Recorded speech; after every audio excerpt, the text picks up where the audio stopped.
Bonsoir Sylvie Lausberg, vous êtes directrice études et stratégie du Centre d'action laïque. Alors Constance Dubus, bonsoir, vous êtes porte-parole de la Marche pour la vie. Elle aura lieu dimanche à Bruxelles, une vive opposition. Faut-il sortir l'interruption volontaire de grossesse du code pénal ? Je pense qu'on est tous d'accord autour de la table pour dire que l'avortement est quelque chose de difficile, de douloureux et que c'est un échec quelque part de la société. Et on est tous d'accord qu'une des grandes priorités à ce niveau-là, ce serait la réduction du nombre d'avortements si c'est un échec.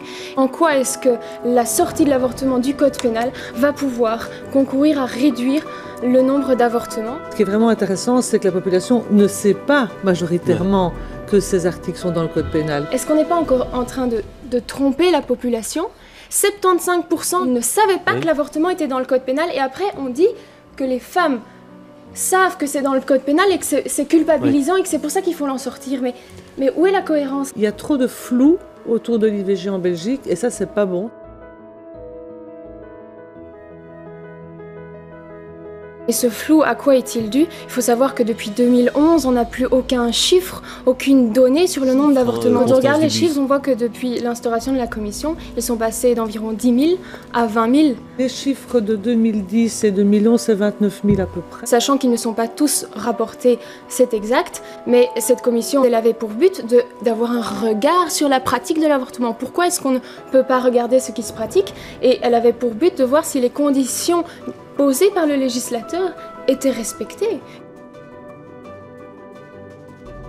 On rappelle les conditions, jusqu'à la 12e semaine, il faut qu'il y ait un état de détresse de la patiente et puis il y a un délai de 6 jours obligatoire entre le premier contact et le jour de l'avortement. Ces conditions, si vous voulez, ce sont des verrous qui, on le voit, sautent de petit à petit. 18% des cas d'avortement parce que la femme ne veut pas d'enfants supplémentaires. Et en dessous viennent les cas de détresse.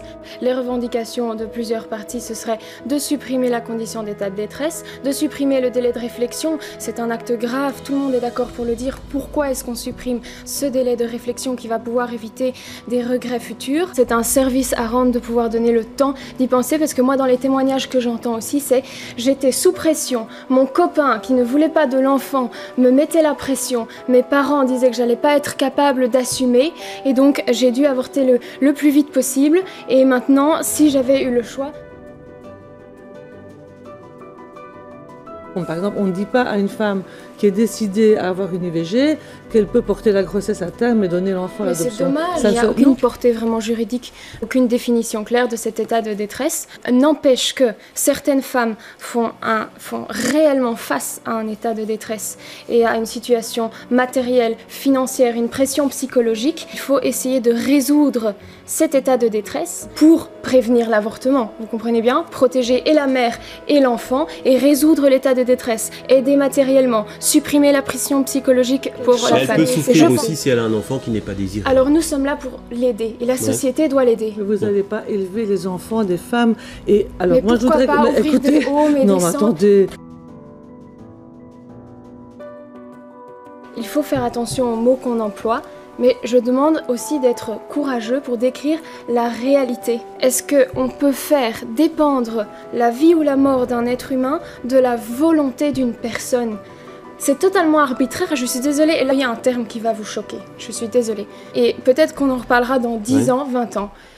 C'était quoi l'esclavagisme ? C'était de décider de la vie ou de la mort de quelqu'un parce que ça n'a rien voilà, à voir. mais l'embryon a déjà une histoire. écoutez. Et puis qui est-on pour annoncer la vie de cet enfant ? Ce sera peut-être un artiste, ce sera peut-être quelqu'un qui sera adopté par des parents qui veulent un enfant. Un enfant avec un projet de vie mérite de vivre. Un enfant sans projet de vie ne mérite pas de vivre. Alors, où est-ce qu'on est ? Vous comprenez bien que la vie humaine, évidemment, il faut la respecter, mais il faut aussi respecter la vie des gens qui vivent déjà. Hein. Et oui, alors vous voulez des enfants. Respecter les deux. Oui, alors respectez les deux. Vous ne pouvez pas respecter les deux en imposant votre façon de voir la liberté. C'est ça, la liberté, c'est de dire, moi j'ai mes convictions, je les défends, mais les autres, ils ont les leurs. Et elle s'arrête au droit de vivre de l'autre. Nous avons l'impression d'être représentatifs de la population et le problème c'est qu'au niveau politique, en tout cas au niveau francophone, il n'y a pas de représentation. Il faut qu'on se rende compte ici que les mentalités changent, qu'il y a une nouvelle génération qui remet en question l'IVG. On n'est plus dans les années 70, qui remet en question ses droits acquis parce qu'ils voient qu'ils n'ont pas servi à une vraie libération de la femme. La marche, c'est dans ses statuts, elle est non confessionnelle, elle est pluraliste. Nous invitons toutes les religions, nous invitons les athées, chacun vient en tant que tel. Parce que le message de la marche se situe au niveau naturel, il se situe au niveau de la protection de l'humain, c'est l'écologie humaine.